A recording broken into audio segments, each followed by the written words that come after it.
Part 4. Rebuilding doesn't look like forgiveness.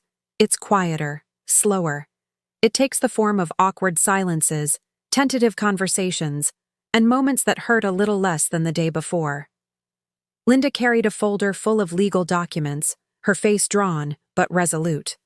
For the Halperns, rebuilding didn't mean returning to what they were. It meant choosing to move forward, together. We'll pay every penny. I just want it behind us. A month later, Linda and Jesse walked down the courthouse steps, the fall breeze tugging gently at their coats. It is. David sat nearby, folding laundry with quiet concentration. Sarah didn't say much, but she didn't ask him to leave either. We're in control now. They accepted the deal, Jesse said. Structured repayments over 10 years. No fraud charges. No press coverage. Linda nodded. Jesse placed a hand on her mother's shoulder. That evening, Sarah sat in her living room, braiding Ava's hair. "Grandpa," Ava asked, "will you come to my school play?" David smiled, looking to Sarah for permission. She hesitated, then gave a small nod. He observed students practicing fire starting, watched as Evan gave survival demonstrations, and occasionally offered tips to the more curious teens. Mark oversaw the movers while David carried boxes and furniture to the truck. "Wouldn't miss it," he said. At the wilderness school, David found himself wandering the grounds more frequently, just part of the same book. "I don't hate you. That's the weirdest part." "You thinking about teaching here?" Evan asked one afternoon, standing beside him as the sun dipped behind the trees. David shrugged. "Thought I was done with the woods." It's about how absence doesn't always mean abandonment. Linda wiped away a tear.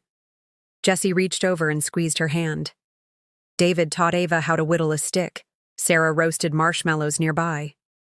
Linda sat with Mark, watching them all from a distance, and how coming back, though never enough, is still a beginning.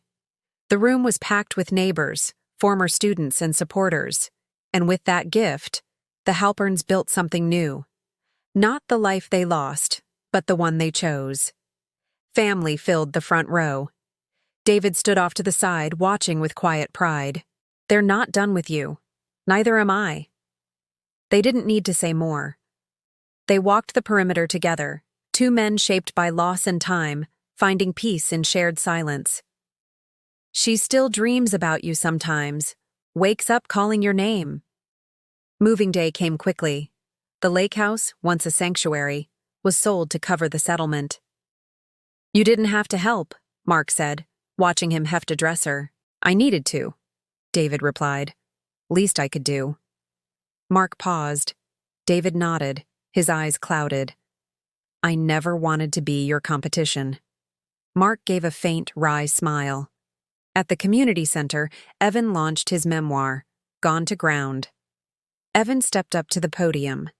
"This book isn't about a man who got lost. It's about the people who kept looking." Applause thundered. Weeks later, the entire family gathered at the old campsite.